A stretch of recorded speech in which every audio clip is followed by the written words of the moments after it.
friends. I'm so glad to have you here. I'm going to say a quick hello to the chat, and then we are going to get started. Author Lauren Adele, thanks for being here. Then you're going to see a bunch of stuff from me, which is just the rules for the road, which anybody who's been here before knows. Lauren, good to see you. Thank you for coming. Aphrodite Lee, I'll be watching from my bed, the Aaliyah Show channel, so I won't be able to respond, but I am here. Good. I need to check that out. Aphrodite Lee, the Novel Nana. Good to see you, Novel Nana, my co-host for Critique Group. All right, folks, thanks everybody for being here. We are going to get started. For those of you that are new, my name is Barrett Laurie. I am not only fabulous, but I run this channel. The interview series is meant to connect my audience with authors, entrepreneurs via a discussion-based interview format. The goal being to introduce up-and-coming authors with a new audience and hopefully expand their reach. The first half of the interview is mine, my questions, and my time. In the middle, we'll have a short rapid-fire questions section. We end with questions from the audience in live chat, so please denote questions with a Q so I can find them easily. If any authors or writer entrepreneurs would like to join me for a live stream interview, highlighting them, their platforms, and their projects, please click on the form link in the description box below and fill it out. I will reach out to set up a time for us to chat once we've processed the form. All right, let's talk about Melissa McTernan. Melissa McTernan is the author of Missing Maren, a paranormal romance novella. She also writes weekly love stories for Coffeehouse Writers, an online publication. If she's not writing, she's probably reading or feeding the small people that live in her house and call her mommy. She writes romance to keep her sanity. Everyone, please give a warm welcome to Melissa. Welcome. Thank you. I should have asked you backstage. This is terrible. Did I mispronounce your name? No, you got it. You got it. No way, really? Yeah. That's just like dumb luck. Well done. Well done. Good. Well, welcome. So first, give you a chance to just introduce yourself and just whatever you're comfortable sharing with the online world about your life, you know, your personal part. So Go for it. Well, like I said, I write romance. It usually has a little bit of a paranormal or fantasy twist to it. I live in upstate New York. I'm a mom to 2 kids. They're 7 and 5. Yeah, before I stayed home with my kids, I was a preschool teacher. And then I decided to stay home with my own kids instead of teaching other people's. I don't know. That's about it. I guess I married my high school sweetheart. Oh, I love that. Yep. I feel like that. When did you guys actually like first connect? Like how young were you guys? Like freshmen? Like 11. No way. Like you're like lifelong. Well, this could be part of the undercurrent of the romance that, I think it colors my worldview a little bit for sure. How amazing is that? Yeah. So yeah, our lockers were next to each other, alphabetical in middle school. And we started dating junior year of high school. Wow. Okay. I just love that story. That's incredible. So how many years have you guys been together, like married? We've been married. I think it's going to be, I'm going to get it wrong, 11 years, I think, in October. Congratulations. And we've been together, for 21. That's just so cool. Okay. Well, anyway, good for you. I love that story. Okay. Thank you. What a great way to start it off. Sorry, you caught me off guard with the feels. And okay, so 5 and 7. So does that mean like kindergarten, first, second-ish? Is that kind of the age? Yes. Yeah. So I homeschooled them last year, because of the world. Right. So that was a fun little experiment. And then this year they're going back to kindergarten and 3rd grade. Oh, cool. Okay, cool. Yeah. All right. Well, let's, so I'm going to switch gears a little bit. What way would you say that your real life, so either being a mom or a wife or I guess sweethearts from like childhood, how does that like, color your writing, or like, how does that come into play with your stories? Yeah, I take a lot of, like small things and stick them in a story. So for example, like I wrote a Christmas novella that I think we're going to talk about.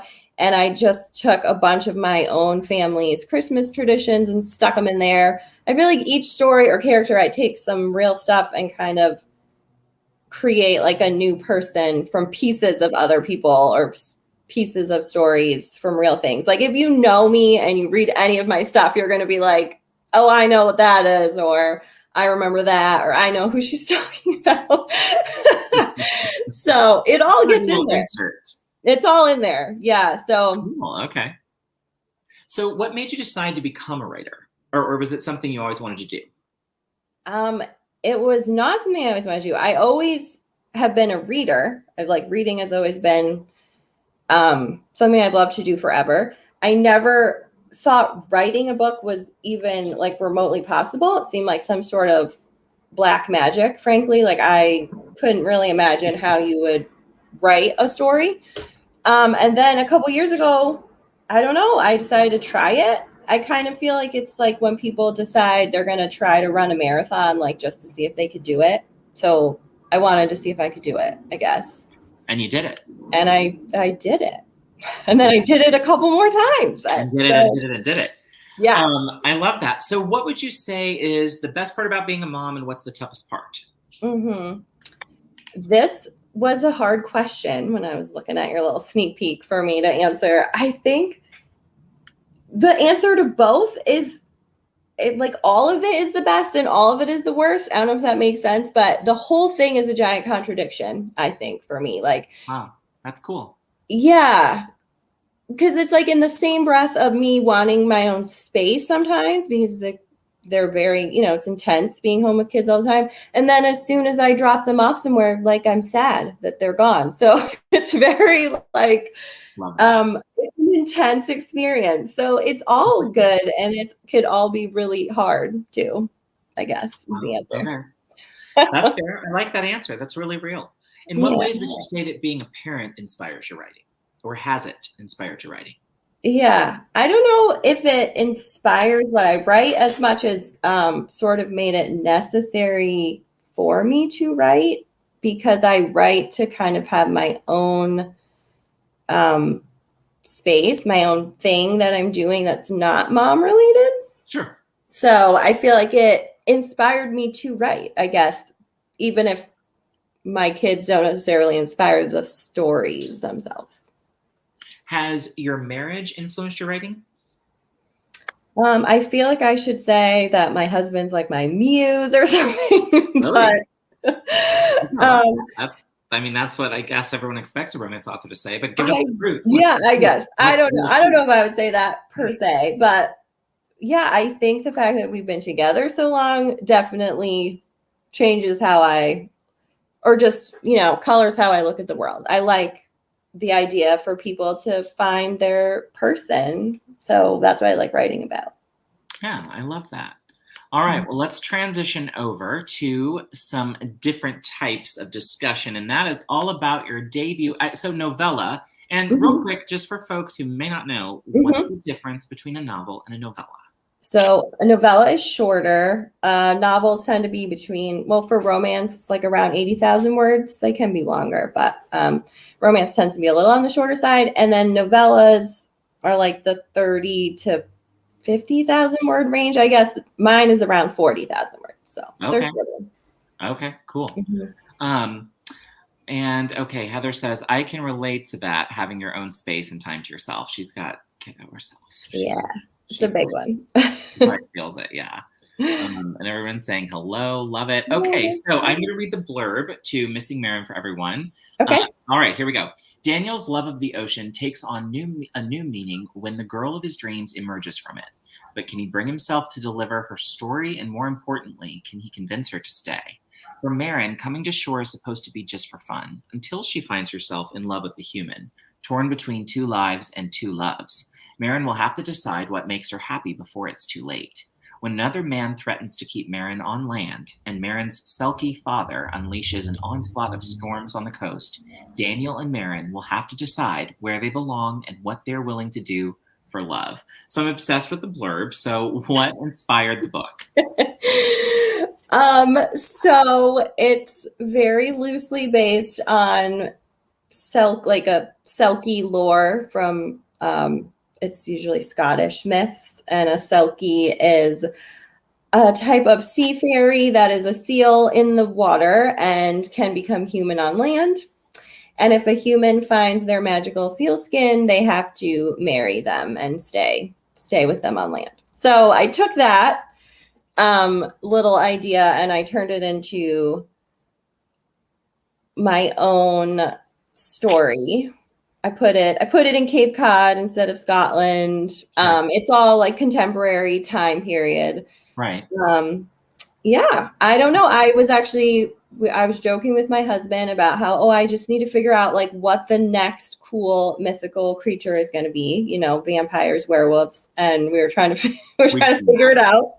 So I was like, oh, let's try this. So here we are. I think it's really cool. And forgive my ignorance because I'm newer-ish to the reading romance since being on AuthorTube, so fairly new to reading it. But is that kind of a trope? It's like isn't that part of it for at least some of the paranormal I've read, at least with wolves, where they like get together. It's like the mate for life thing. Yes, the fated mate. Yes, so paranormal loves a fated mate. Yeah, so I do. Okay. Yeah. So I do kind of think of this as a fated mate story because they keep finding each other. Right. Over and over. Right. So talk to me a little bit about what your research, sorry, this wasn't on the outline, but this isn't one of those I said would spin off of what you said. So talk to me a little bit about the research then on the lore and that part and what that was like for you. Yeah. So I had heard about, I'm pretty sure it was in one of the Outlander books because her books have everything in them. And there's some mention of Selkie. So I looked it up and discovered what this tale was. I don't do a ton of research before I write. I took this like little nugget. I'm sure there's like plenty more to the myths that, goes on and on, but I took kind of this little piece about the seal skin and that they're human on land. I wanted her to be a human on land. Like I didn't want it to get weird. Gotcha. No, yeah. I can imagine. That was pretty important to me that she is a human when she is on land. Yeah. And then I just kind of ran with it. So I didn't do a ton of research. It was more like a little snippet of an idea. And then I kind of put my own twist on it. So then as far as developing your characters, Maren, talk to me about that a little bit. And so you talked a little bit earlier about being somewhat observational with your writing. So did that come into play in this story? And if so, share with us to what extent you can. How? Yeah. So actually, for this story, I will say the hero, when he starts out when he's 7, Daniel is 7 in the beginning of the story. And that was totally my son. Like I was just like, this is what my kid does on the beach. So Daniel is very much like my son. He's very skeptical and he likes he likes the cold hard facts. So I did use my own kid for that. And then I feel like one of the few planning things that I do before I write is I do they have these character interviews where you interview your own characters and answer all these questions about them. And I find those to be very helpful. I like doing those. So I did that. Yeah. Did you use any visuals? Are you someone who did any Pinteresting or storyboarding or, anything visual? Yes. I didn't start out doing that. And then as I was going, I've been doing it more lately. It's definitely easier to describe someone when you're looking at a picture of what you want them to look like. You do it, you go, wow, would have made life so much easier. Pretty smart, yeah. Yes, so I do have some Pinterest boards now for each story, and I did find some cool Selkie art in my travels through Pinterest. So yeah, cool. Yeah. So now, what about a real life inspiration? So, is there anyone in that story that is truly from your life, ripped from the pages of your life? Yeah, definitely. Too, but yeah, secret. No, I don't know. Definitely, Daniel. Like I said, was very much like my son when he's little. I don't think I ever really make a character completely like a real life person, but I'll take little bits of people. So I took a little bit of my brother and put him in the best friend. And pretty much any mom in a book I write is my mom a little bit. My mom always kind of works her way in there. Yeah, I take little pieces of people and put them into new people, I guess. That makes sense. Yeah. So now, what was the writing process for this book like for you? Yeah. So I am not a planner. I can't plan. I try to plan, doesn't work. So I just like for this one, I had the little idea from the myth, and then I have to just start writing. So I just start and see where it goes. And then usually around sometime in the middle, I panic that I don't know where it's going. And I try to roughly outline the end, like to the end. But I really just need to write. I've seen people with these amazing outlines or all these like color-coded Post-its and amazing things, and it just doesn't work for me. So I just have to start writing and see what comes out. Yeah. So let's talk about the publishing journey. So what was that like from the moment you were done with your draft, or your last edit or revision or whatever? And so what was next? Was it to an agent? Is it directly to a publisher? What was your journey? So for Missing Maren, Missing Maren's been kind of a detour for me. This was not like what I thought would be my first published book. I kind of was just doing it for fun on the side. I was like, oh, let me write this, weird selkie thing. That'll be fun. And I did. And then I liked it. I was like, oh, I like how this came out. So I should do something with it. So I found Decadent. They're exclusively a romance publisher. I think some of their books are in print, but they're mostly ebooks, and they take unagented submissions.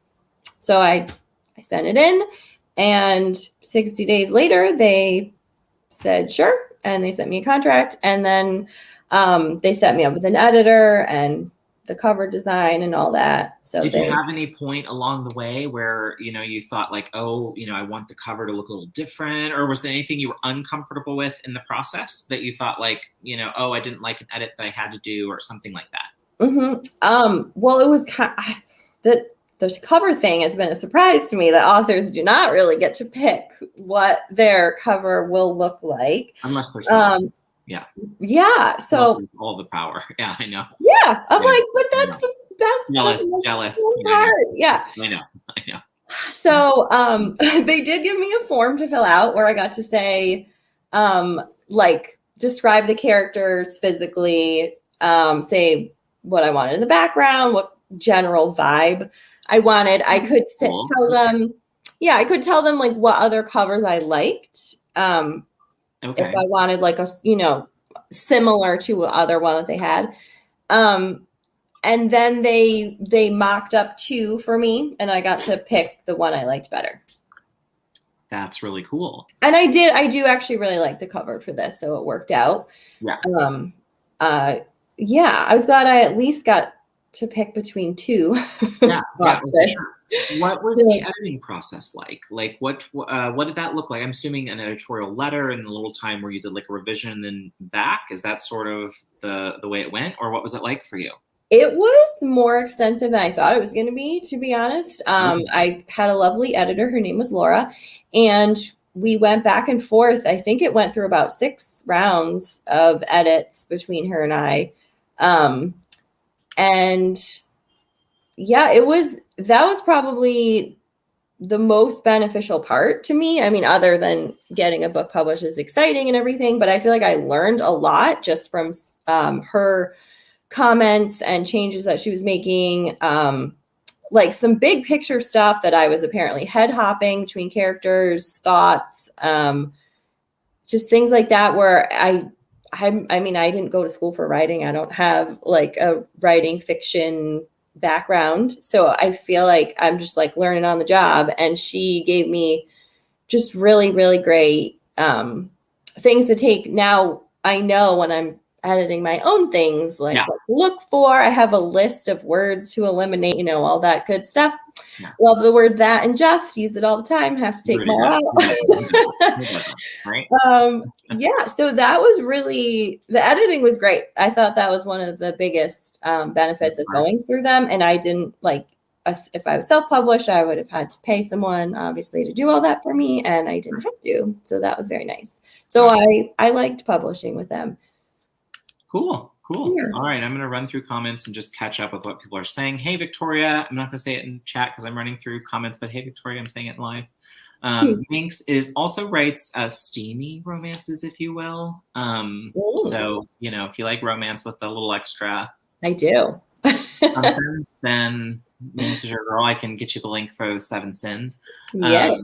And yes, I think I misunderstood because that's what happened. Sorry, Minx. I was misunderstanding about the Selkie novel. So, okay, a few more questions about the Missing Maren experience. So, and I was going to hit on this in the second hour, but just real quick, what would you say surprised you the most as far as the marketing side went for Missing Maren? And feel free to spill all the tea all over. Yeah, so I thought little baby writer me thought, oh, I'll find a publisher and everything will be great because I won't have to do these things myself. If I was self-published, I'd have to market. I don't want to do all the marketing. No, that's not for me. And it turns out you have to market yourself.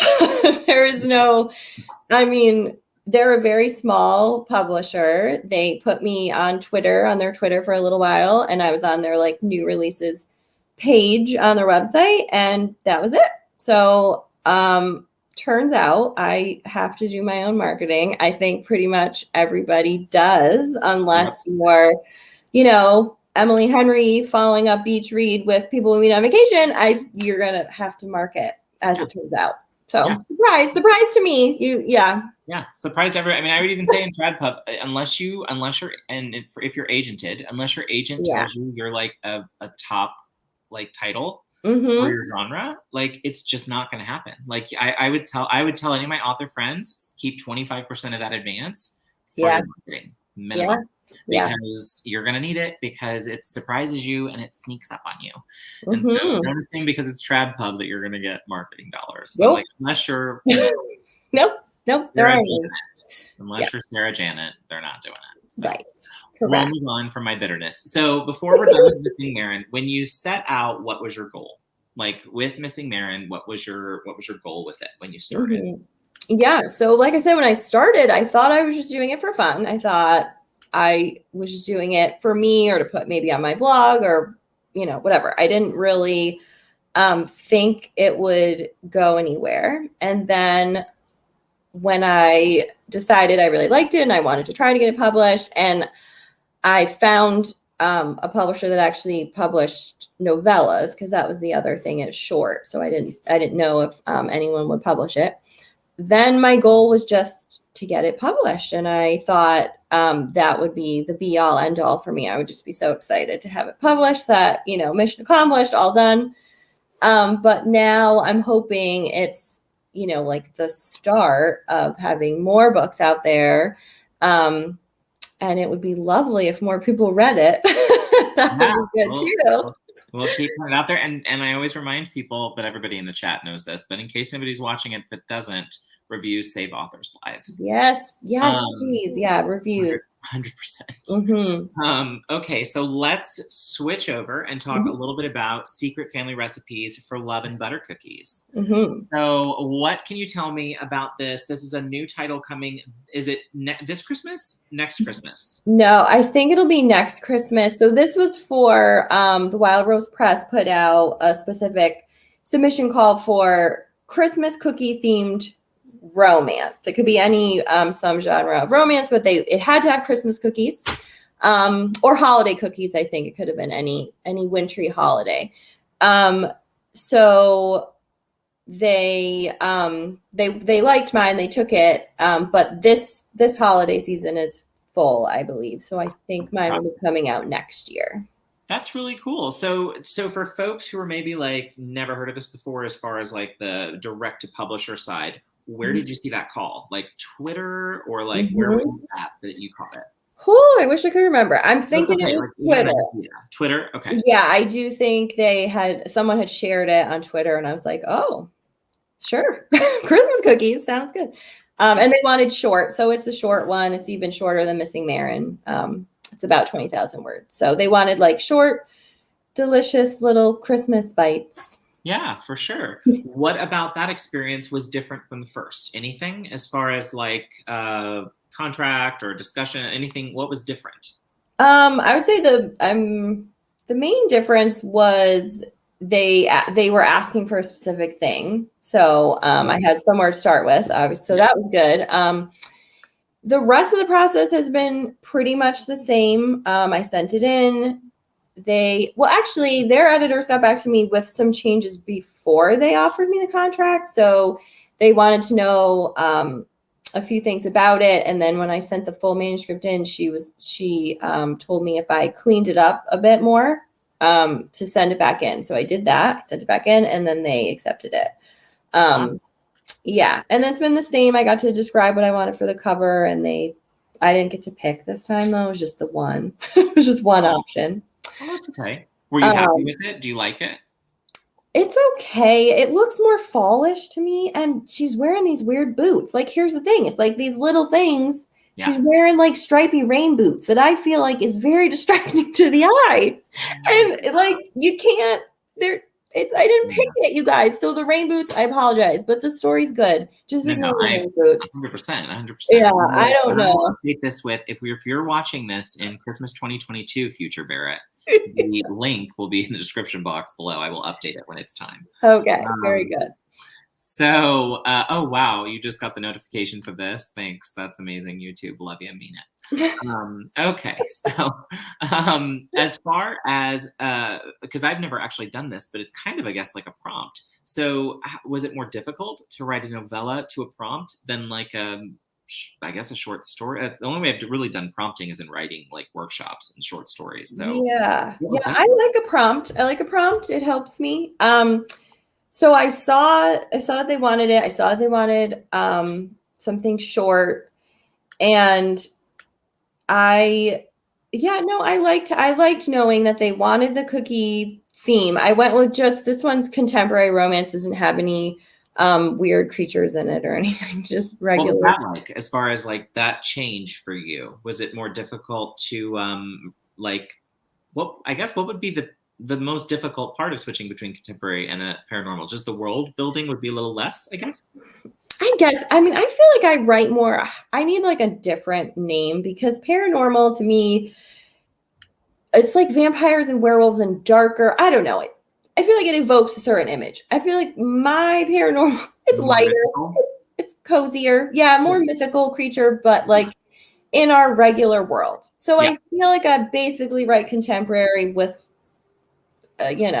stick a creature in there. So switching to plain old contemporary wasn't a big deal. Yeah. And was working with this editor similar to the last experience, as far as there wasn't anything that like you didn't quite understand, or you felt like you weren't as communicative as with the last Laura? No, Judy's been very lovely. It's the same basic stuff, just taking out those words, and it's been good so far. Cool.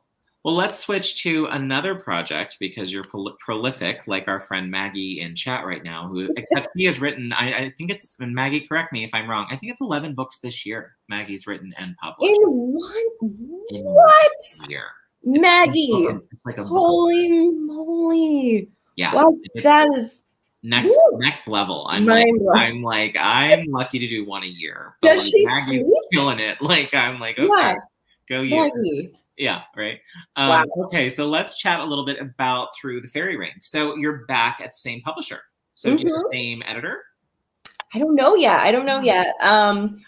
I just signed the contract this summer, so I haven't been put in the editing mix yet. But yeah, it's the same publisher.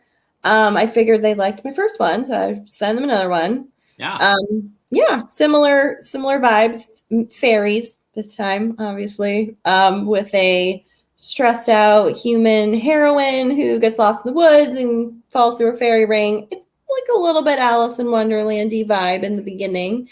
And there she meets some, very delicious people on the other side of the fairy ring. This story was basically me surviving COVID winter, and I just wanted warm, happy things. So. Okay, interesting. So now as far as the story itself, what you said before, you always draw a little bit from your life. So what is in this story drawn from Melissa's life? I think in this case, the story was trying to be the opposite of my life at the time. It was cold. It was cold here. We couldn't go anywhere. It was COVID. My kids were, like here and here. And so this was like pure escape. This one was to just get away from everything. So it's the weather's warm, there's flowers, there's beautiful people, there's yummy food, there's a sexy fairy man, and yeah, that's so this one I won't say this one has much of my real life in it at all. Okay, well that's fair. Yeah. What would you say is something you would advise someone who is considering going the publishing route, like you are a direct publisher? Like, what would you tell them? What's your advice? So I'm learning as I go. I think for me, why I liked this route was, like I said, I didn't have to put any money into it up front. I didn't have to pay for an editor. I didn't have to pay for cover art. And I just really wanted someone other than myself or people that are related to me and love me to tell me that, yeah, like this is worth publishing. So I really wanted that like outsider, somebody saying, yeah, let's do this. So that's why I went this route. But now that I'm getting more into it and I'm connecting with people like other writers on Instagram, people that are self-published, I do see a downside to this route is, well, first, like I said, you don't get to choose your cover. You also don't get to set the price of your book, which for getting people to buy it when you are an unknown author is hard. So my book, I think, is priced at $3.99 right now. Yeah. And you have Kindle Unlimited. You have people giving their books away for free. You have books for 99 cents. It's really, really hard to convince somebody to buy a book that's $3.99. I mean, I do it myself. Like if a book is, I like 99-cent books. I like free books, you know. We've all done that. I know. We've gotten used to it. You know, I mean, subscription services that it's like we're all in that. Exactly. So you see $3.99 and you're like, are you kidding me? I'm not spending $3.99 on a book. So that's my latest kind of dilemma. And then either way, you have to market yourself. You have to do marketing. So the marketing is tough. What I will say about pricing and this is just from like some silly economics courses for business school. Yeah. Degree I didn't use. What I will tell you is the price, at least it has always been true for books, that it is more elastic than you think. And it's just a matter of attracting those people that are going to say it doesn't matter. I like they're saying in chat, I'll give you an example. You have several of them at Sexy Ferryman. Yay! They were like, you say? Those are kind of like, I'll drop $4 for a Sexy Ferryman, right? So I'm just like, that's where I'm at. Okay, I love this. All my books are $1.99 to $4.99, and I run regular sales and keep them all on KU. Marketing sucks so much. Yeah. Yeah, I mean, 100%. I think it doesn't matter if you're trad pub, hybrid pub, self pub. Everybody's crying the same river of tears. Marketing sucks. Selling books sucks. And it sucks to put yourself out there, which is why we do this, because it's great to kind of go on someone else's platform and introduce new people and network. So that's kind of, and I'm going to get off topic of our outline if you're okay with that, because you're doing great and you seem comfortable. Okay. So as far as your social media, let's talk about that, because we found each other through Instagram, and I think you're doing a great job over there. So let's talk a little bit about platform and author platform and what you're trying to do on that front as far as moving books. So what does that look like for you? And when did they first turn to you and say, oh, by the way, you need an author platform? Like, when did that happen? Yes.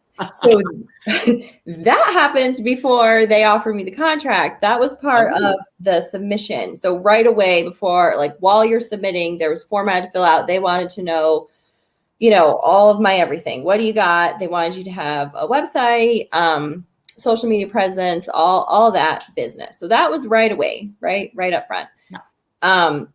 So I'm there. I'm trying to be there. I'm mostly on Instagram. I find that to be the friendliest and most pleasant of the social medias. So I'm mostly active there. I'm on Twitter a little bit. I post there every once in a while.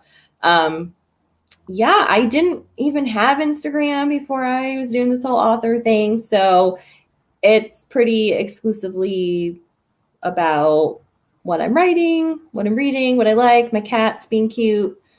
Things Well, and like you talked a little bit in your intro, I mentioned it, but let's talk a little bit about Coffeehouse Writers. So are you able to kind of plug yourself? Well, first of all, tell folks about Coffeehouse Writers quickly, and then what are your limitations as far as being able to kind of plug yourself there and that be another avenue for meeting readers? Yes. So that's what I was hoping. So Coffeehouse Writers is, it's an online publication basically where I do weekly, they do everything, all genres, poetry, whatever you want to submit.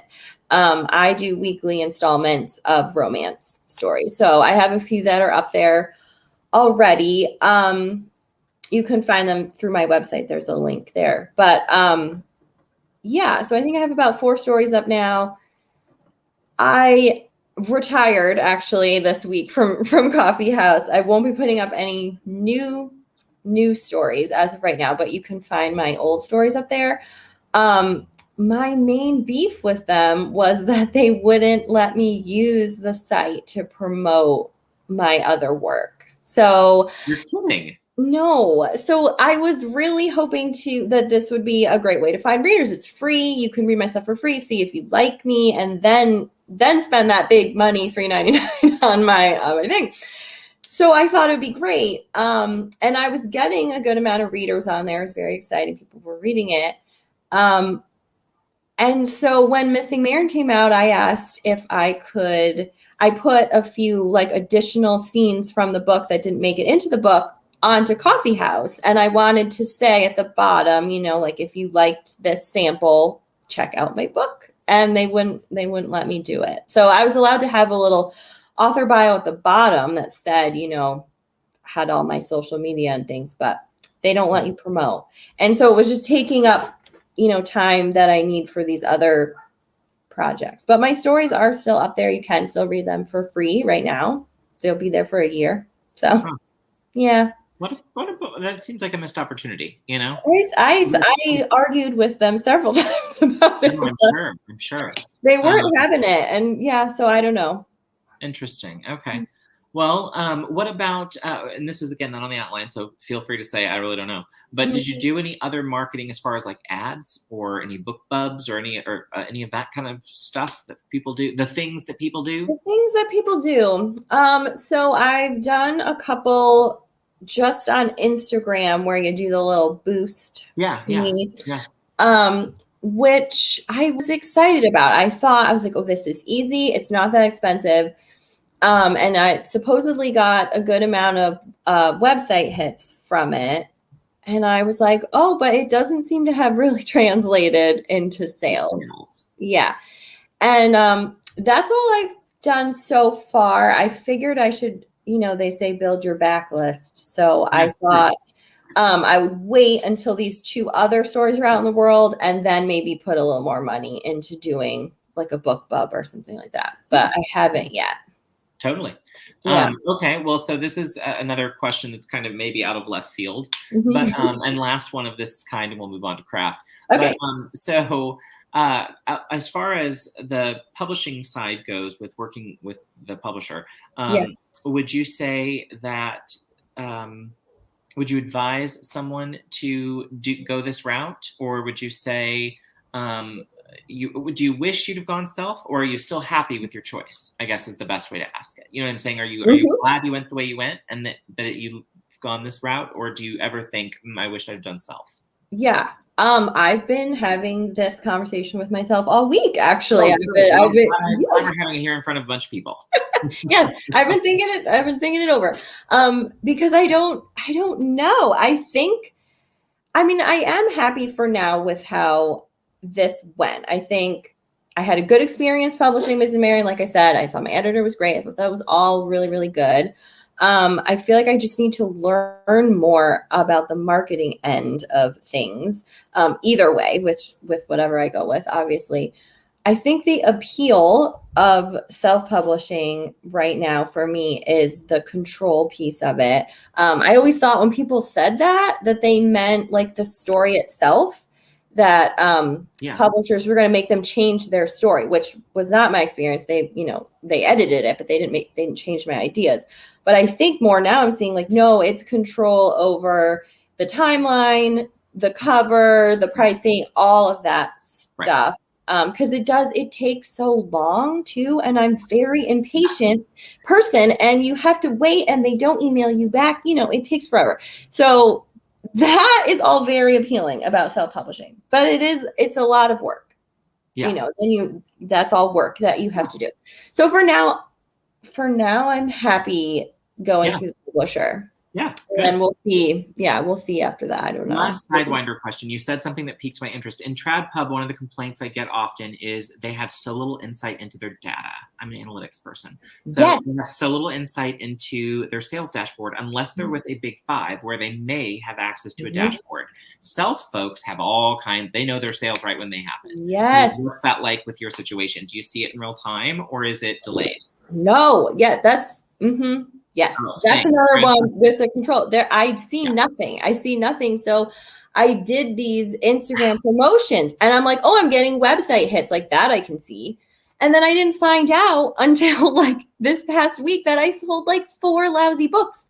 And so but there's no, So even if that had been wildly successful, I wouldn't have known that that's what was wildly successful. Yeah. You know what I mean? So so which handicaps the marketing a little bit, right? Because then that's the argument. And again, we cannot go down this rabbit hole, but sometime I'm going to have you back on for a panel of other TradPub or hybrid pub people who could complain about this, saying it is so frustrating because we're told to do our own marketing, but if you don't give us the data to make good marketing decisions, it's going to make it really hard to figure out what's working and what isn't. So tens and tens of viewers I have, and I'm sure just tons of industry people caring what I have to say on this topic. I can't wait to go on and on about it. And I'm going to have you back on for that discussion. Let's do it because that it really seems. Yeah, I get to know every quarter I get a little spreadsheet that says like the number 4 and that was it. And I was like, okay. Right. And then you want to be like WTF. Exactly. Yeah, I know. Yeah. Okay. Well, let's move on to craft. I'll get off of my soapbox. Sorry. Okay, that's fine. Watching in the chat or like what happened here. Okay. Was there a writing craft book that you relied on while you were writing your books? No, I don't. I haven't really used a lot of craft books for my writing. Not yet. I know people have their favorites that they love. I have Romancing the Beat, I think, is the one that I've looked at. Things about that. Yeah, that one was very good. It's nice and simple. It breaks down very clear. For my brain, though, I don't know. Since I don't I don't plan out all the scenes in advance. So I don't know. I liked it, but I wouldn't say I used it a lot with my writing. I think I put most of my reading into just reading tons and tons of books in my genre and then trying to reverse engineer that, just turn them into my own thing. I also like Readsy does free webinars. I've done a bunch of those. I did the Women in Publishing Writers Conference that was online this year. It was good. Yeah, I liked it. I got some really good information from that about marketing, about craft, about everything. So that was good too. So I guess maybe I like that better, listening, having people talk at me instead of doing like a craft book. Perfect. Okay, the most heavily debated question in all of AuthorTube's YouTube, BookTube. Do you pants or do you plot? And everybody in chat that's still alive, tell me what you do so we can just all know where everybody stands on this. It's just like having the pineapple pizza question, but go ahead. Do you pants or do you plot? I am a pantser 100%. I've tried to fight against it. It can't be done. I just can't be tamed. Can't be done. I can't. I was rewriting an entire story, from the ground up. Ooh. But yeah, it was real terrible. But I was keeping the plot essentially the same from the first draft, but I was changing the way I was writing it. So I was like, oh, this will be okay. I can make an outline because it's already written. Obviously I can do that. So I outlined from the first one, turned it into an outline and then tried to write from the outline. Didn't work. Went off the rails. Didn't follow the outline. I can't do it. So pantser for life. I don't know. Pantser for life. That's okay. You got a lot of plantsers in the world who are with you. You've got Maggie, who is writing all those stories. Prolific Maggie. Yes, there you go. All those stories, by the way. I get anxiety just thinking about it. Like, I truly, I'm just like, I even like short stories. Lauren, same thing. Lauren says pantser. And I feel like Minx is a plotter. Here we go. She's about to say, not that I don't like craft books, because I do, but I found myself reading and not writing because I got so into trying to learn everything. So I decided to start doing. Yeah, I agree with that. I also, I mean, I do think there are a couple of craft things I've pulled from that are just, I have, use often. Yeah. But for me, it's always reading in my genre. Definitely. Books, I usually learn more. I'm like, oh, look how they did that. Yeah. Minx and I share a planner, and that's why I always love her workshops, because she does these great breakdowns. Which next time she has a romance workshop, I will send you a DM link. So you can watch it. It's a lot of fun. She does these great character breakdowns where you can download things from her website and break down characters. It's a lot of fun. Cool. Okay, let's get through chat. I'm gonna get back to questions. I go back and forth between plotting and pantsing. Okay, that's fair. I knew Nia and I were on the same sort of control freak page on plotters, but I feel it. Can do short stories without it. Okay, that's interesting. I still can't pants short stories. Have you tried doing a short story pantsing? You pants absolutely everything? Yeah, I mean, I'll do a bare bones outline. Bare bones, like this is like the basic gist of what I want to happen. And I try to know what I want the ending to be. Like I try to know where I'm headed, but the middle is all very fluid. Okay, that makes sense. All right, this question I'll give to you and the audience. I'm always interested to know, but what is your writing kryptonite? Mine is brand new, and I'll tell you, I blame Felicity and Crystal for this, and I'm going to type it in chat for people. And it is flipping TikTok. So much of my life every day now. It's not even funny. Yeah, no, I don't go down the TikTok rabbit hole. I don't know. Yeah, it depends on the day. I clean. Is that weird? I don't know. Like when I'm avoiding writing, I clean. See, I need to do that. I need more of that in my life. Right? I'm going to go clean the house. I don't know. It's weird. But it's random things. Like I'll be like, oh, that windowsill looks, dusty. It's not like important things like doing laundry. It's like the random thing that really doesn't need to be done right then. But if I don't feel like writing, I decide that it needs to be done right then. That's fair. Yeah. How did publishing your first book change your writing process? I think the editing, like just having that editing experience changed how I think I'm better at editing now for sure. And just knowing what to look for, because it's overwhelming when you're like, oh, I just wrote this huge thing and now I'm going to edit it. Like, what does that even mean? So just knowing what to look for, knowing how to clean it up. I think that probably changed the most. What is the best money you've spent in your writing? And it doesn't have to be the ad stuff we've talked about, because we've talked about our frustration there. But for yourself personally, what's the best money you've spent on yourself? I bought a really nice chair, a really cozy chair to write in. I don't write at a desk. I'm kind of like a vagabond writer. I just write wherever I can. But I bought a really, really cozy chair for writing, my own little corner where no one else is allowed to come. Let's see. How long does it take you to write a book? It takes, I would say, I was trying to do the math on this. I think for I have a full length novel that I've written that I'm about to resubmit actually. And thoughts and prayers, everybody. And that took, I think, about 4 months. Okay, that's great. Yeah, I think. I'm so jealous of that. Like, mad props. But that was after, that was the rewrite. So I already had written it 2 other times. This was rewriting it again. I mean, I did write it from all the words from scratch, but the ideas were already there. Right. So I feel like that helped me go a lot quicker. Sure. Yeah. So what does literary success look like to you? Well, it keeps changing. Yeah, at first it was just, oh, if I could just write a book, I mean, that would be amazing. That would be really cool. So I did that, and then I was like, well, obviously, if signing a publishing contract, well, there you go. That's the top of that's everything.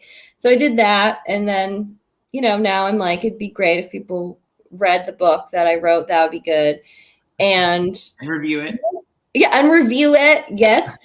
Now I think like the thing I would really like is to hold like a hard copy of it, because my book's only available as an ebook. So it'd be very cool to write something that then gets printed out, and it would be even cooler to see it on like a shelf somewhere, like a bookstore or library.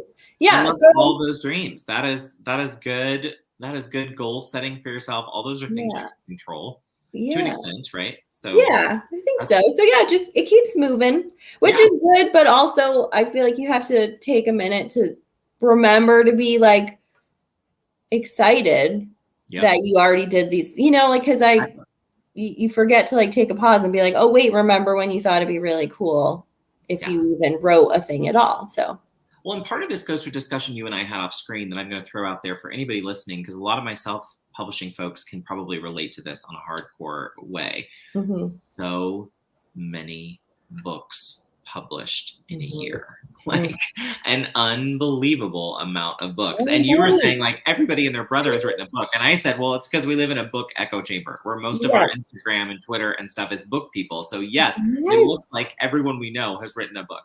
Everybody I know. Right. And it can be, sometimes it's fun because you're in this community and everyone's writing and you're like part of a thing. And then some days it's discouraging because you're like, holy moly, there are a million books, and what makes mine stand out? Or even, you see people that put out so many and you're like, oh, I'm so slow. Or you see Maggie's killing me. I get such anxiety. Maggie, we all feel bad. No, or you see people with the, they get the orange banner on Amazon, like bestseller or whatever. Right. And it starts, you got to kind of pull back and be like, okay, that's great for them. But it's, you start to feel a little like, what am I doing here? So, I mean, I do think publishing, what I'm learning, again, I'm still trying to just get the darn agent. So this is fun. But I will say what I'm learning is it's such a stay in your lane game. Like, I think you have to just try to lift everybody up. High tides lift all boats. And I think that when it's your turn or your time, it'll happen. And it's tough. There are definitely days where I have to like step back. You know what I mean? You really do. You start to go crazy. You're like, where's my banner? Okay. She says this is 5 years of writing that she needed to publish. So maybe it wasn't all written at once. I completely misunderstood. I thought she was writing these once a month. Misunderstood, Maggie. I was literally sitting there going, she is writing a book a month. I'm like, this is better. This makes me feel better, Maggie. I mean, still, it's a great idea for self-pubbing. And again, this is another discussion to go back to back to back. Yes. How have you felt? This is not on craft, but I'm going to ask it anyway. Have you felt any disadvantages, first of all, for coming out in the year of the Panini? But then also not being able to control the timing of the releases. Has that been an issue, or does it matter? Do you feel like it plays a role at all? I don't know. I mean, I definitely think it's beneficial, especially with romance. Like, romance readers read a lot and they read fast and they love a series, and once they find their person they love, they're going to read all your stuff. Your life. So that's partly why I haven't put a lot of money into marketing yet, because I just feel like there's no point when I only have one thing out. So yeah, I think there is definitely something to be said to have your books kind of come out like that, which mine aren't coming out quite that quickly, but I'm hoping they'll be, once they're all out, then I can kind of put more into the marketing and that. But yeah, I mean, it's another one of those things that, yeah, you don't have control over. I know. Just give it to the good Lord. Okay. Yeah. I'm going to switch over to rapid fire questions and move on because we got some great questions in chat that I'm going to pull up as soon as we're done with rapid fire. Are you ready? Yes. For a show. Okay. So the rules here are simple. I want 1 to 2 word answers, whatever pops into your mind. If I ask you something that you want to skip over, you are plenty free to say skip. Okay. And I fully encourage anyone in chat who is still with us to answer along with us. I will throw them up on the board when we are finished. So here we go, Melissa. Okay. What is your best virtue? My best virtue? Yes. Humor, sense of humor? Yeah. Okay. Okay. What is your latest obsession? Lucifer. Right? Oh, I get it. I totally get it. Oh my goodness. Oh, I know. Just wait till you get into season 2 and 3. Yeah. Mm-hmm. Yeah, thank me. What is your latest? Oh, that's why. Okay. What was the last book you loved? Oh, I loved Whiteout by Adriana Anders. Yes. Okay. I need to add that to my list. It's really, really good. So good. Okay, I'm gonna add that. What is your favorite word? It's a bad word. Can I say it? Well, that's the next question. So sure. Fuck? I asked what your favorite word is. Okay. Yeah. I really like to say fuck. It's like therapeutic. It makes me feel better. I love it. I like to add that to everything, and it makes words better. Right. Right. What annoys you the most? Annoys me the most? Yes. When people don't respond, not RSVPing. I like an RSVP. Yeah. Right. Who doesn't? It's just the way. What sin are you most likely to forgive? Speaking of Lucifer. Oh, what sin am I most likely to forgive? Gluttony. Oh, me too. What sin are you most likely to be guilty of? What are the sins? Greed, envy. Oh, sloth. I'm gonna say sloth. Oh, okay, fair. I'm lazy. Okay, I feel those days all the time. What can always bring a smile to your face? Food. Okay. Good food, like good food.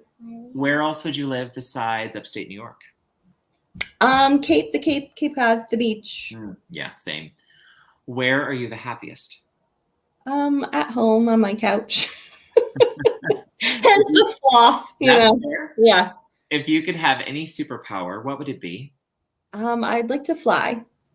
I love that one. If you could meet any author, dead or alive, who would you want to have dinner with? Sierra Simone. What trait do you admire most in friends? I don't know. Sense of humor. I guess. I don't know. Just someone that's there for you. Good. Okay. What would your friends say they most admire about you? Oh gosh. Same question, but in reverse for you. What would they say about you? What would they say about me? I don't know. That I'm. I don't know. Funny. Yeah. That's all I got. That's all I got today. That's good. Funny's good. Here were you had some Lucifer fans. So, which again, not surprised because. Oh my gosh, I'm really into it right now. I know. Believe me, I know. Best bad word ever. Totally. It really is. So versatile. So really versatile. Use it with anything. Impatient people is a good one. Annoying. Yeah, I feel that. Coffee. Oh, okay. I get that one. Orlando Bloom. Yeah. Creativity, compassionate, all good answers. Oh, Margaret, thanks for popping by. We appreciate having you in and out in the Orlando Bloom, right? Thank you. Win. Well, lots of good questions up above. I'm going to start at the top because Lauren had a good one and I want you to answer it. It is, are there any subgenres of romance that you do not like? I don't know. I don't read a lot of dark romance. So I don't know. I just wouldn't have a lot to say about dark romance. But I feel like I'm an equal subgenre reader. I'll take it all. Yeah? Yeah. So is there one that you wouldn't try to write? Oh. You're like, oh, that's a horse. I mean, I don't write erotica, so I feel like that would be dodgy for me. Okay. I love the word dodgy. Side note. Anytime someone can use dodgy, you win. It's a good day. Yeah. Would you review other authors' books if they reviewed yours, as authors need reviews? Yes, I have done that, and I will do that. Yeah. That's a great idea. How do authors connect on that? Like, what's a way for authors? Is that like a Twitter, Instagram thing, or just like as you review on Goodreads or somewhere you go back and just let them know? Or I've found people on Instagram. I have like a little group on there that I've exchanged with some people. That's I cool. also use I don't know if you guys have heard of Critique Partners. It's like a website, and it's very cool. You can find critique partners for free, and you just trade your work with them. That one's less for reviews and more for like as you need beta readers. But like friends I've made on there have then, when my book came out, reviewed for me. So that's just like a good way to meet other writers, I guess. Love that. That's a good tip for anybody looking for beta readers. I hope everybody heard that tip. Yeah. What author do you think your writing is similar to? I don't know. That's a good question. She's killing it. Lauren's on it. Yeah, Lauren. Classic.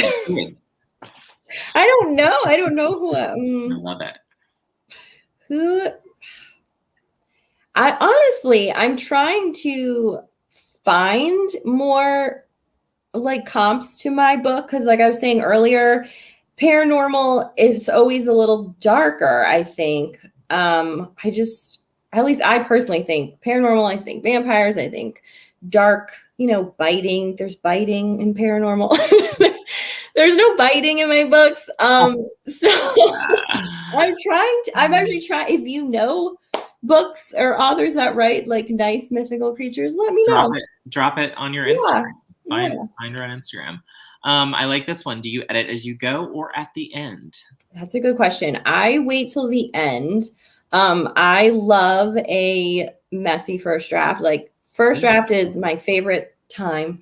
It's so freeing. You just write like any crazy thing you want to say and you think it's all brilliant, and then you don't get devastated till you go back at the end. I save it.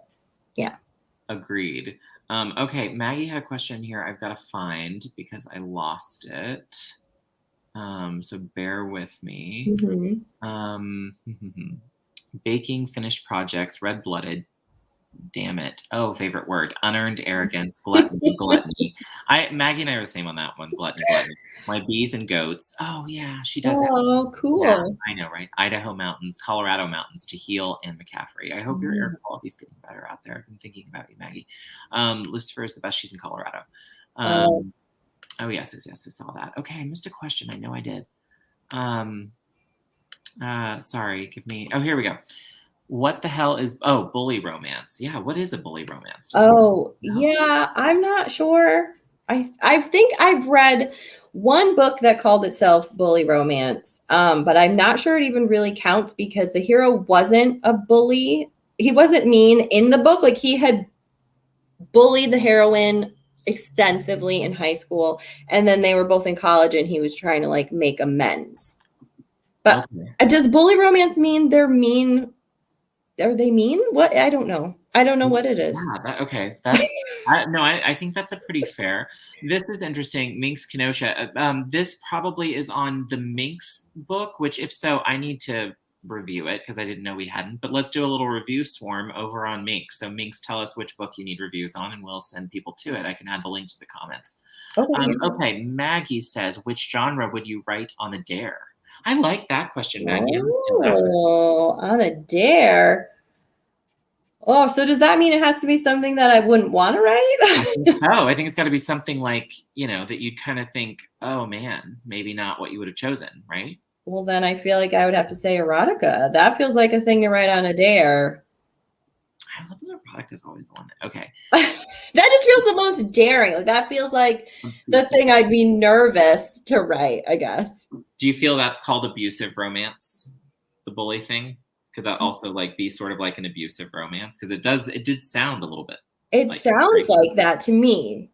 Yeah, I'm not exactly sure. I feel like it must be the sort of thing where it like toes the line with the whole alpha hero deal, but maybe he's just an extra ass. I'm not sure. That's a lot. Like the bully romance thing, I'm gonna have to research. Yeah, I don't think that bully that's my romance, thing, but yeah. like enemies to lovers, with the bully being mean. Okay. Okay. So like extra enemies to lovers. Okay, I like a good enemies to lovers, but I feel like the guy isn't always. I don't know. Yeah.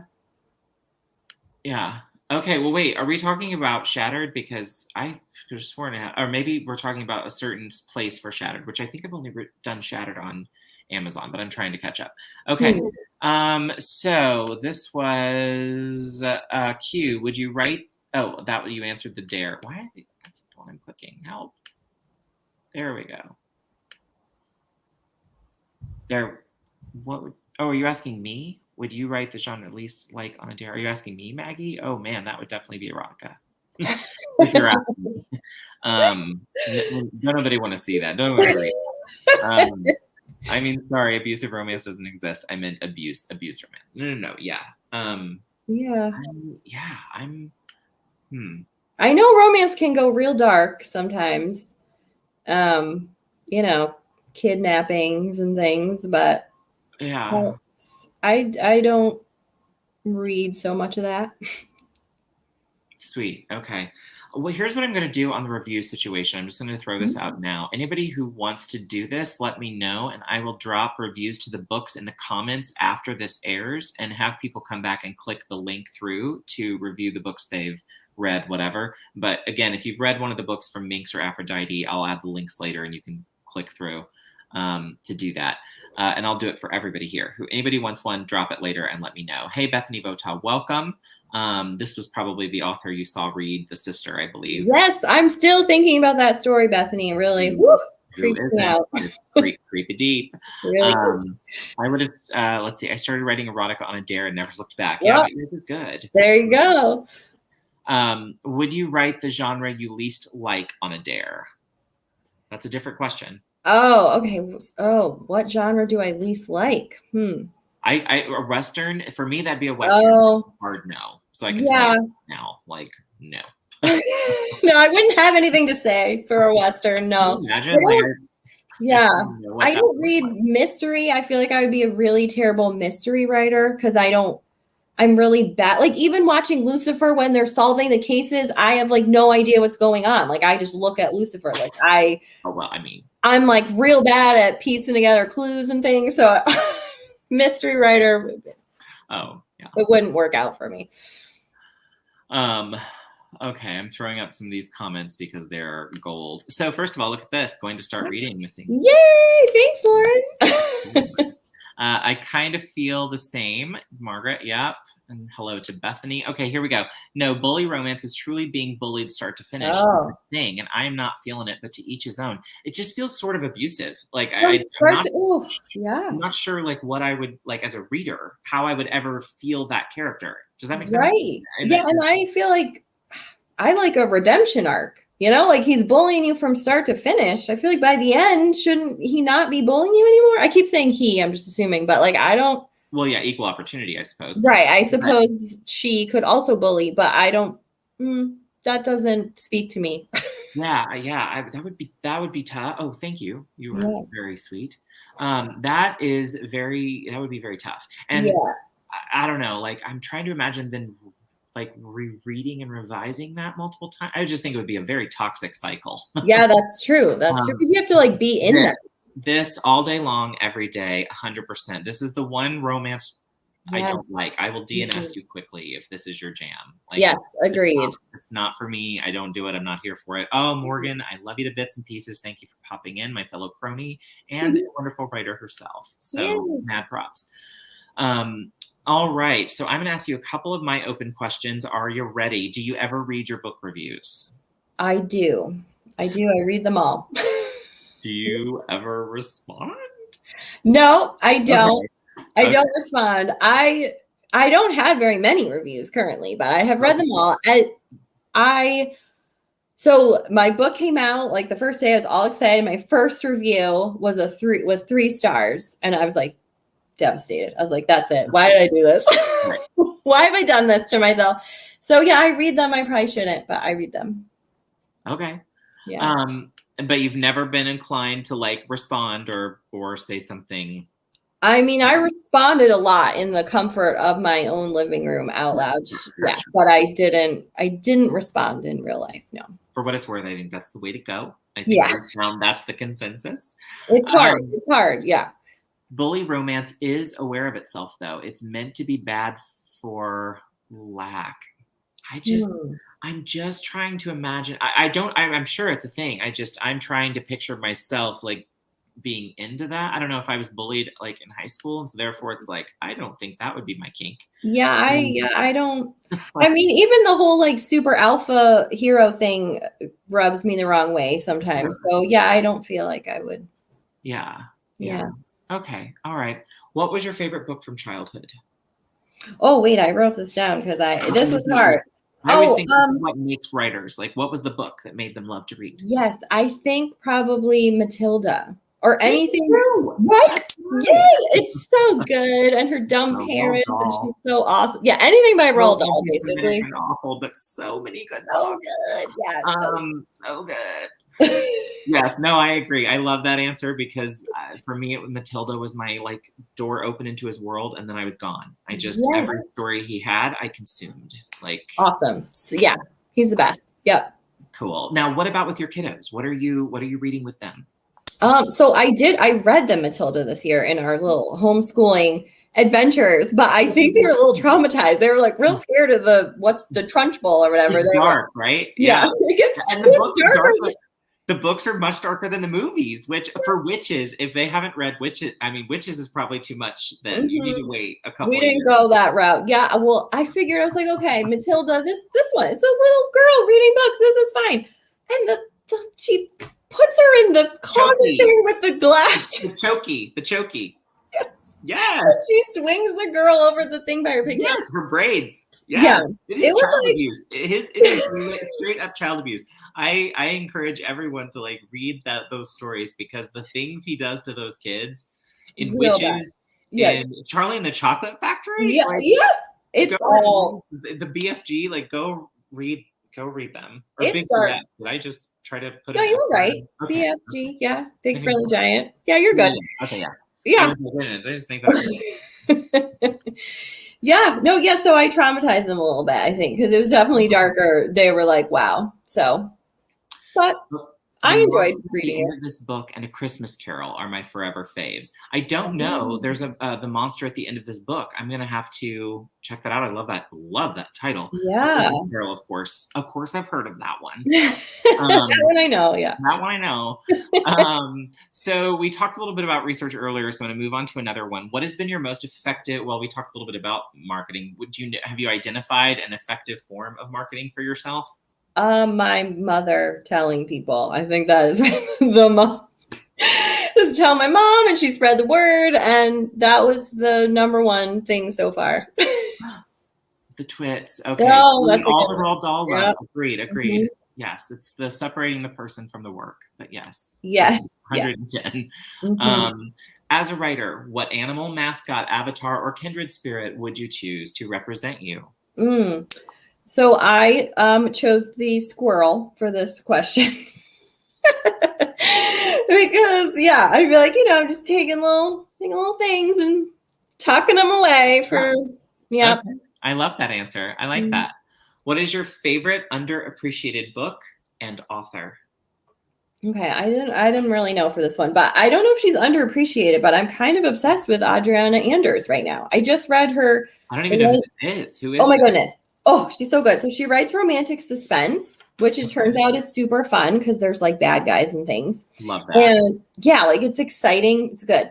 And she has this, I just finished her Blank Canvas series and it was so good. It was really, really good. So I feel like not a lot. I don't know. I mean, she's out there. I don't know how many people heard of her, but I like her a lot. So. Oh, I like that. That's good. Mm-hmm. So, all right, now let's talk about what is the most unethical practice in the publishing industry? What did I write? Feel free to just unload. Oh, I got one. So, These vanity publishers that pretend that they're real publishers. Have this happened to you? Let me blow you up to full screen. I'm going to have you say this louder for anybody who finds this late. Go. Yes. So vanity publishers disguised as real publishers. And I've sent my book out a bunch of places. This was for a different book, actually. And you hear from these publishers that sound like they're publishers. And it's so exciting because all you want in the world is for your book to get published. So you're like, yay, it's happening. And they tell you all these nice things and they tell you how much they like your book. And then they drop the surprise. You have to pay all this money to have your book published. And what's just really shady about it, though, is they don't, I mean, there are vanity publishers. That's fine if you want to do that, but they hide these particular ones. So I've had one tell me like it looked like everything was great, and then they were like, oh, but PS, you have to buy like the first like however many copies of your book, like a lot. It was like a lot of copies. And then another one, I get through this whole process, I like talk to them like over Zoom and everything, and it sounded all lovely. And then I looked at the contract and there was all of these like prices listed in there of things I would have to pay for. Or they said some other shadier way of like something about like basically the sales of my book would have to like pay for all of this stuff. And they had it all listed out. And I was like, well, what if my book doesn't make this money? And basically that meant that I would have to pay it. So it's just really mean because you get really excited and you think someone likes your book and then they really just want your money. So right, which is super shady. I'm so glad you brought this up because honestly, this is one of the like scariest things I've seen happen to a few people now. Yes. So real quick, just and I'm going to use this comment up for a second. So what a vanity press is, just to make it clear what the difference is between a vanity press and like self-publishing or even hybrid. So a vanity press is legit, like you're paying someone to print your book. Like they don't have any qualms about it. You could be like David Duke himself riding in with your white hood on and they're probably going to publish your book, like legit, right? So that's what we're talking about here. So that's vanity. And what you're talking about, I have now seen happen at least twice that I know of people closely that thought it was a legit thing and got all the way to the contract phase for one of them that signed before they realized all of these fees that were attached. Like they had an editing fee. Yes. Thousands of dollars. Thousands, yes. And then they had a cover art fee that was over $1,000. And these were things that this person had contracted. I mean, you sign a contract, like you're done. Yes. You now own that. This was buried, like same. Yeah, like I was very close to being like, yeah, this sounds pretty good, and it was in there, real low, real buried. There was like several documents, right? And it was real sketchy. So I say, watch out. I agree. I like this comment. VPs or why self-publishing gets a bad rap. I think self-publishing gets a bad rap for that and a few other reasons. But yes, I would agree, and I do think the bad rap is wrong. I have a friend whose husband has boxes of his books in their garage because there was no distribution and the book wasn't even properly edited. That's what I'm talking about, because that's what vanity presses are, and that's when you're buying the books and you're legit out there hawking them at like farmers markets and stuff. Like right. And they have no motivation to make your book good because they already got their money from you. So they don't care if the editing's not good and all that. So So that's the big difference. So watch out for that scam because it is popular right now. And they're calling themselves hybrid because that's a new term. Fairly new. Yes, actually that happened to me. That was with a couple of these where they advertise on their website that, we do both. So we offer a traditional contract and we offer this other contract where the author pays. And with all of them, it was like several, they were like, we loved your book, but we're not going to offer you the traditional contract, but we can do this other one where you pay money. So they make it sound like they do both. I would be very surprised if they actually do. Well, okay, so I'm going to ask a question, and if it's too much, feel free to say I'm not comfortable answering, but I'm just going to ask. Sure. Is the situation when you go straight to the publisher, do you get some kind of an advance? You don't need to know how much, but is there an advance, or is it just we'll cover the cost of your book, you go heft it and sell it, and then they give you a schedule? Yes. So for I got no advance. Okay. Yeah. So I know people don't talk about money, but listen, if we don't start talking about this stuff with each other, we keep making mistakes and doing stuff. Yeah. No, I have made a grand total of $17. Well, hey, that's okay. Yeah. Yeah. So it's more than zero. But yeah, no, there was no advance. I get a 40% royalty. Okay. For each book sold. Yeah. So that's what it is. My attraction to it was that I didn't have to put money. Oh, totally. That's worth it. That is an investment, right? I mean, that is an investment. It's expensive to, do all that stuff. So that was my I was like, at least I'm not spending money, but no advance. Okay. I just wondered. Yeah. Then, okay. Sorry, I'll click back over the other screen. So what is, the first book that ever made you cry? This is hard. I don't know what the first book is, but the one that sticks in my mind that really made me cry was 1,000 Splendid Suns. It's by the guy that wrote The Kite Runner. Oh yes, I have Kite Runner.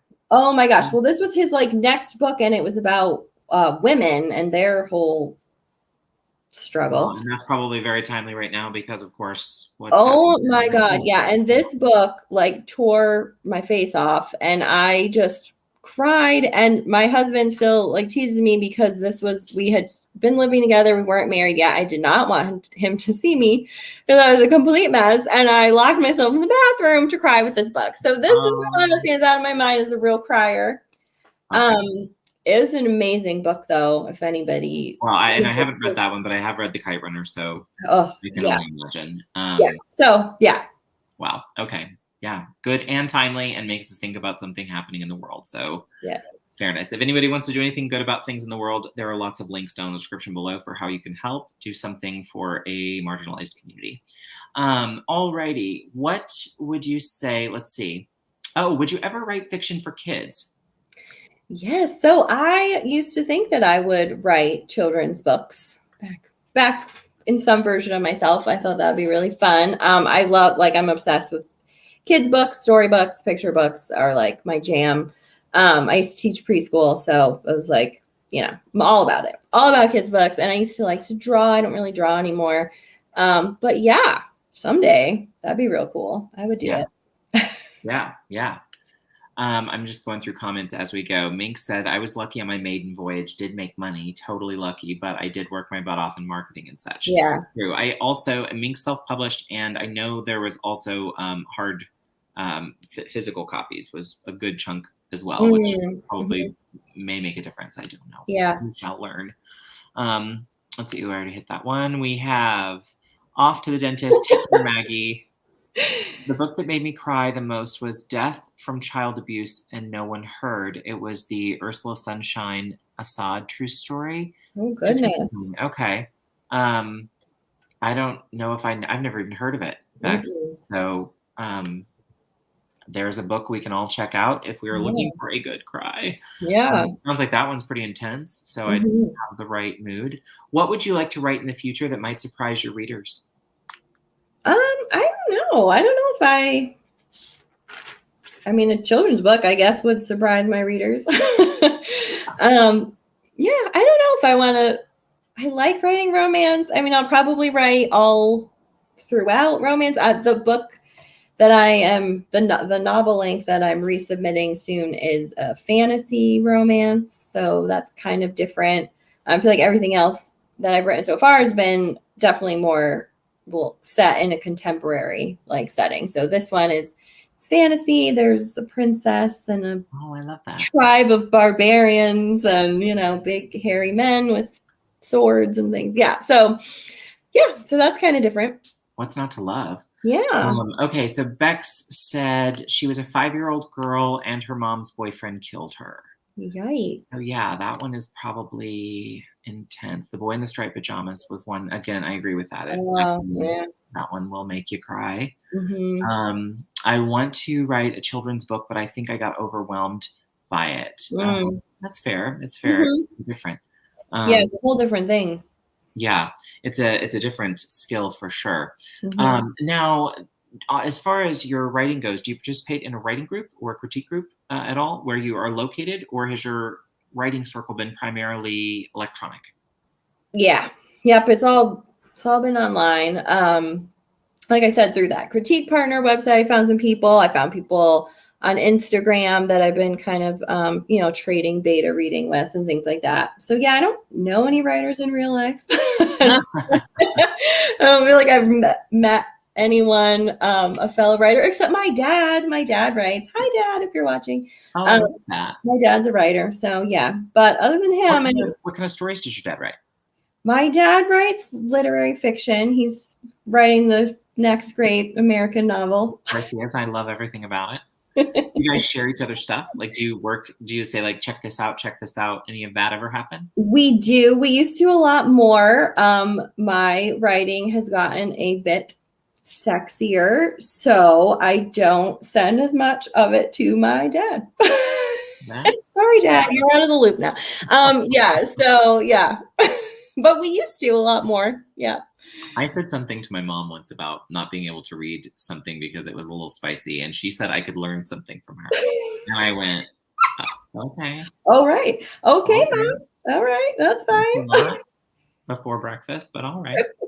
Hello and welcome, Harley. Good to have you.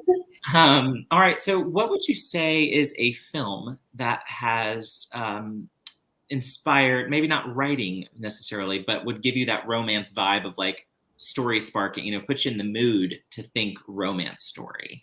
Like what's a totally different medium from books that would give you that jolt? Whew.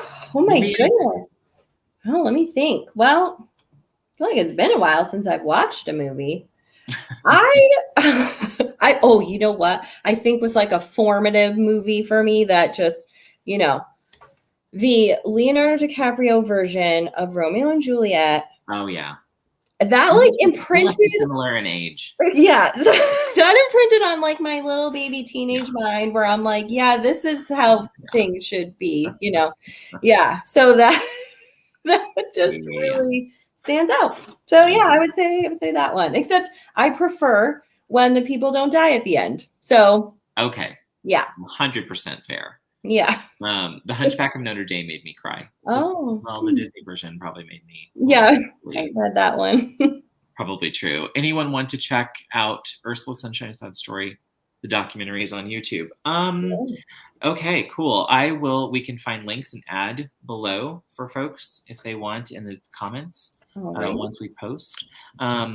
Okay, so that is a formative film. What would you say is something that is unique to your writing that you would tell someone else to be careful of as like a newbie writer? So like what's something you do where you've kind of learned, because you've had editors now work with you and kind of point stuff out, and you've given us the words that were kind of like filter words for you. Yeah. But what is something else that you kind of learned through the process of working with a professional, at a publishing house that you'd say, hey, for new writers, I'd say this is my tip. What would it be? I would say the other big thing I learned through editing, which maybe everyone else knows this, but I didn't, was I was head hopping. So I was in one character, like it was all written in third person, but I would be kind of in one character's head and then the other character's head. And especially for romance, and as I read more and more, I realized like, oh no, this is how you do it. So you have the hero's point of view, then the heroine, and kind of alternate like that. So that was kind of like a big, just craft wise and how to write a good romance. That was a big one for me because I was like, I thought the narrator could be omniscient. I was really confused about that for a while. And so I learned that you can't just hop all over. You have to kind of stay, especially for romance, because romance wants you to be right. You're right in there, mushy feelings and all. So what's your favorite romance trope? Well, I love a fated mate. I love fated mates. I do. I think friends to lovers is obviously the most realistic. I do like a friends to lovers. I love when there's only one bed. That's not, there's only one bed. What are we going to do? Oh no, we have to share it. Yeah.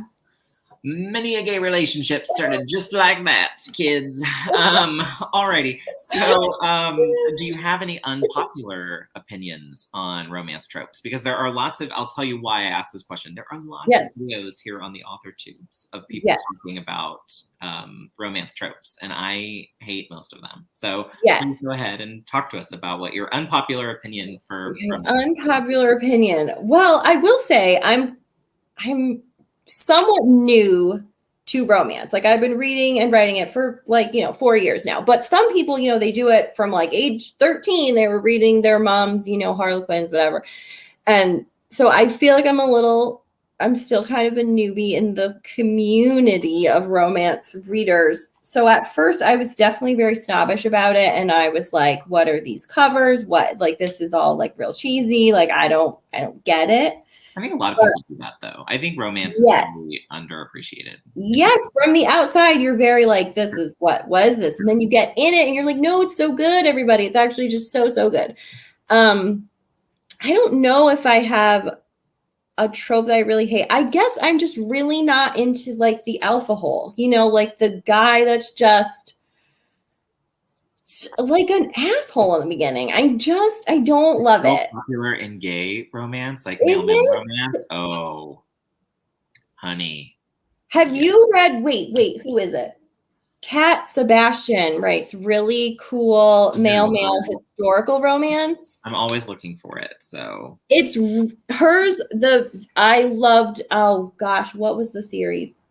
I love this one. I love the one bed and friend to lover tropes. That's good. Oh, it was the Seducing the Sedgwicks was the Kat Sebastian series, and all of the men in it are so tender and lovely, and I loved them all, and they were all different, and their relationships all had like different obstacles, and they were lovely. I loved them all. So yeah, I don't like a jerk. I don't like a jerk, I guess, and I think a lot of romance has that very like, yeah. Well, and here's the thing, right? Like I can do any of these tropes that I'll do an unpopular opinion on and be like, I just don't like it. It usually is because I've read a lot of it done really poorly. Yes. So that's the problem. It's like the trope itself is great, but like if it's done wrong, that's one that just, I think rubs me the wrong way just because it's like, it's so glaring to me as the reader of like, why would I like this person? And therefore, why would my main character want this person? Yes, exactly. You just sit there the whole time thinking that. And so I think to myself, like, who was reading this for this person that wasn't like, by the way, your antagonist absolutely sucks. Hate him. Yes, something redeeming at some point that's going to be more than this last chapter. This, crap. Like by then, I hate them so much I haven't gotten that far. I left after one. Yes, I like a grump. Like I like a grump, gruff, but he's like gooey inside. That's what I go for. 100% on Nia's point here. I like the love at first sight as long as it doesn't feel like insta love with no build. And Nia, and this is an unpopular opinion that people may have or think is unpopular. I think this is worse than YA. Why? Because that's my area. That's what a lot of what I read. Well, I think the romance is most bungled, and it's not in romance for YA, like in that genre. It's when fantasy or sci-fi or some of those others try to like add romance in there. That's when it usually becomes this no-build, womp womp limp peen story. Right. Okie doke. You can have an alpha male who's not an asshole. Assholes are. That's true. That's true. Thank you. This is my point. Yeah. Like, who is dating that jerk? Yes.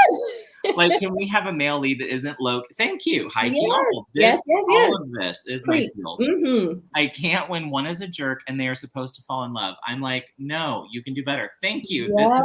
This was Twilight for me. This was it. I was just like beating myself with the book. I like insta love, but I like it because it's a disaster waiting to happen. I like watching insta love fall apart and watching things go through the repair.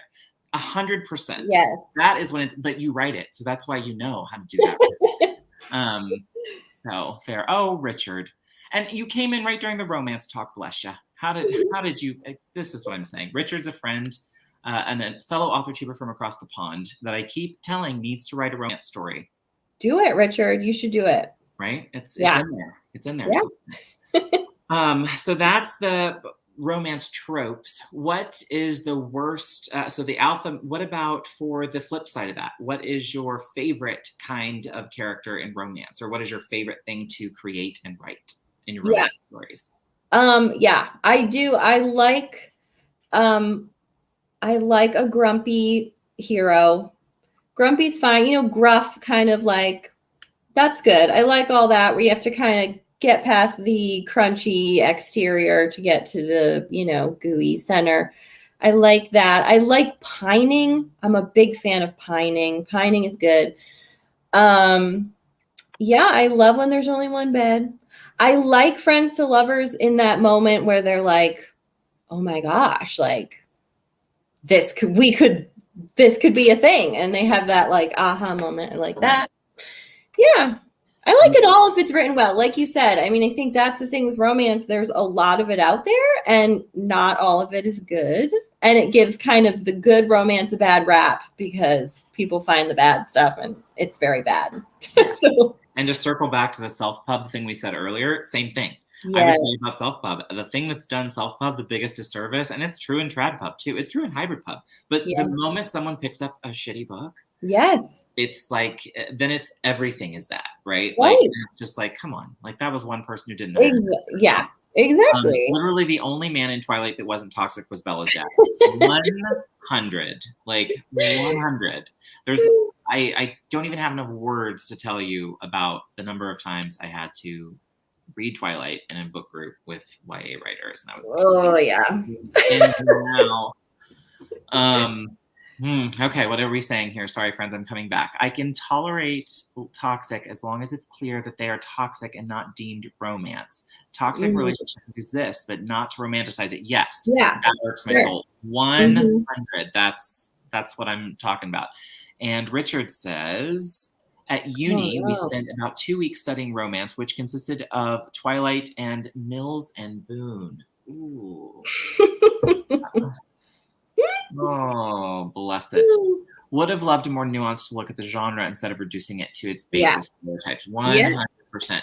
Agreed. And that's the thing. I wonder if that's true for me on Westerns too. Like maybe I picked up the wrong, right? Like I wonder that could be. Yeah. If that's not true of all genres with all tropes. Like maybe it's a matter of matching the reader to the story to love it. Yeah, that makes sense.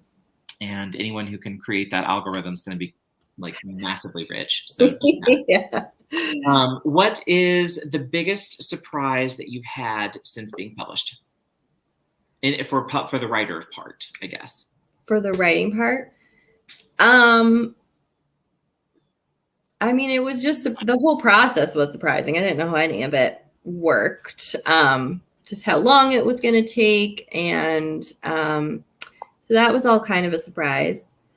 I always get surprised when I run into people in real life that know I wrote a book and then I just kind of stammer and don't know what to do with myself. Oh no, you don't have a pitch? You don't have like something you rattle off? I'm so bad. I mean, so it's been people that I know from life and had like saw it on Facebook or whatever. And they'll say, oh my God, I heard you wrote a book. And then I just stand there like an idiot. It's like really bad. So yeah, I have to work on that. Okay. All right. Well, yeah, come right back on here. I'll help you work out a pitch. Pitch is my game. Oh, well then, yeah, I need help. Oh my gosh. Okay. Well, I can't wait to play with that. Let's see. Do you think you'll ever go full one or the other as far as like going to find an agent, trying to go trad pub that way, or going self? And, do you ever see yourself going one way or the other, dark side, light side, instead of staying right where you are down the middle? Yeah. I mean, I don't think I'll stay right here. So I've definitely been... Self-publishing is looking more appealing than I thought it ever would. I definitely thought like, no, I would never. I'm not going to do that. Just because of the work. Like I didn't want to do all that work. But it turns out it's work either way. So it's looking more appealing. But I also, on the other hand, I'm trying to go a little of a bigger publisher with this novel that I'm submitting right now with slightly larger publishers. And so I might have to start querying agents again for that. So we'll see. Okay. Oh boy, welcome to that. I know all about that hell. Yeah, I did it once. I tried it once. Didn't love it. Oh, you did try it once. I did. Yeah. Okay. What was that like? So that was for the first thing I ever wrote. So it probably wasn't the time to start querying, but I tried it and I learned that genre is super important because I really didn't know what genre I was writing. I just kind of wrote this thing. It was kind of all over the place. So yeah, when you're looking for an agent, you have to know what you wrote. So that's what I learned from that. I got some very polite rejections. Same. Oh, same. I mean, I have an R&R now, but and I'm about 100% sure it's going to be a no. Or at least if it's not, it's going to shock me because I absolutely hate this book now with the changes that have been made. Really? I know. Yeah. Did they ask for specific changes or did it's an 11-page editorial letter. What? Wow. I was excited. It was a 92,000 word manuscript. I mean, it's a fantasy for young adult. So, 92,000 words. Or no. I think I turned in 86.5. And the rewrite added 7,000. She wanted more words. Really? First of all, which I was like, why? That's surprising. Yeah. A whole rewrite on 3 chapters and then pretty strong rewrite and in the ending. And then strong rewrites in others. So yeah, no. And I spent all summer on it and I swear I think it's gonna be a no. And I'm gonna do a murder. Yes. For a while. That's where I'm at. I have a resubmit as well. And I rewrote it from the ground up. And if they say no, I'm gonna be pretty sad. It's pretty darn sad. Okay. I'm with you. If I do the video where I'm crying and it didn't happen, I'm gonna call you in and we can just cry together. Yes. So you know what? I have failed publicly again, which is awesome. No.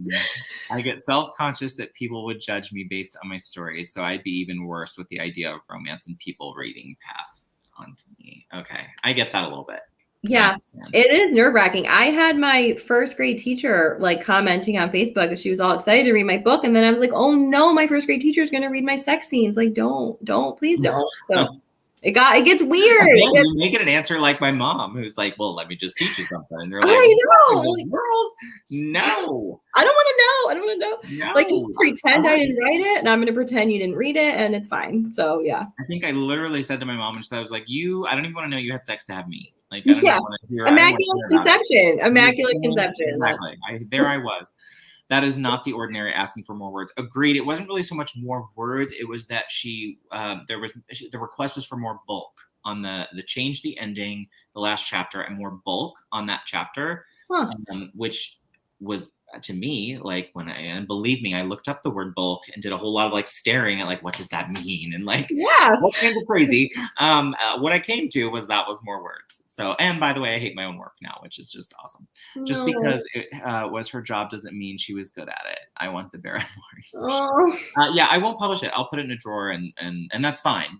I'm okay with that. I knew my path when I decided to go trad pub, and so I admitted. I'm like, if it's not it, it's not it. I put it in a drawer and move on. Right. I'm afraid to Nate because I don't care who reads my sex. You just gotta embrace it, right? You just have to. Yeah. Wait. I've written a sex scene waiting for my critique group to read it. It was like a bomb of laughter. That would be our critique group, I think. Maybe I'm wrong. Maybe it's not for us. Maybe it's for another critique group. But if he brings that to my critique group, I'm making Richard read that sex scene. The stuff I write is far removed from my real life. Yeah. Yes, that's smart, because then it's kind of attached to you too. Yeah. Same and same. So yeah. Okay, that's really interesting. I'm glad to know you're going in the trenches too, because then what do you do for your mental health? Because it's a mental game. So it is. I read a lot. Yeah. Watch Lucifer. That's very much. Look up pictures of Tom Ellis. I don't know. That's all. I mean, I'm fully supportive of all of that. That's all I got. I go outside. I need a good walk to clear my mind every once in a while. So yeah, nature. Are the kiddos pretty respectful of your writing time? Is who? My your kids? Kiddos? Yeah. They're pretty good. They've gotten better, but I mean, it is a lot of, interruptions, right? Smack in the middle of trying to do things, but. Right. Well, whatever. They're kids. Yeah. That's what they do. Have you written any stories specific for them? Just for them? No, I haven't. Maybe I should, though. That'd be kind of cool. Oh, it's an interesting idea. Yeah. Oh, shoot, Richard. Oh, good. Yes, email it to me. I can't wait to read it. I never got to have good times with Barrett, just saying I don't remember at all. And I'm going to say no comment. I'm intrigued now. Yeah. Let's see. Do you think that, oh, I know. Are you working on anything currently besides the novel that you're getting ready to query? Or do you have a project that you're cooking? I mean, I'm mostly trying to get this resubmit done. I'm in like the last little bits of polishing because I'm just over and over in my mind. I'm like, what if I might have revised this completely wrong. They said revise. Like, oh, what does that mean? Yeah. So yeah, I'm just obsessively like going back over this thing. Yep. I know. Yeah, and then I'll be editing the 2 other novellas that are coming out. I'm already editing the cookie one, and the other one will be soon. So I got to start something though, because I don't like to do just editing. Editing's like my least favorite thing. So I'll probably, Everybody loves that. Yeah, it's awful. They don't like it. You're getting a Melissa. You were a delight. Oh, thank you. Yes. Well, friends, I've worked through my questions. We've pretty much chatted it up. I'm going to wind it down. If anybody has anything else left to throw out there, throw out. I have all of Melissa's links in the description box. Let me try that again. All of the links are in the description box, which you will find below. As always, if you do check out the book, please review it at the end. You know I'm a stickler about that. If anyone out there is looking for reviews, as we discussed here, shoot me a message over on Instagram, and I will add a comment after the video is processed with links to our friends here in the writer community who want to bump their reviews on their books. So you are getting some love as we head out. Can't wait to replay. Thank you, Richard. Edit the 4-letter word of the Tartarus. Oh, there. That's me, constant editing. Awful. It's my hell. She's wonderful, and this has been great. Thank you, Harley. We can't wait to have you in Critique Group. And everyone, I wish you all stay healthy and well. Thanks for coming out, and we will see you soon. Oh, and one quick thing for anybody watching, Nia and I on Saturday are doing a reaction video to Unpopular Opinions. So don't forget to head over to Nia's channel on Saturday for that. Look at that. I almost did it. So thank you so much, and thank you for turning out, everybody. Stay healthy.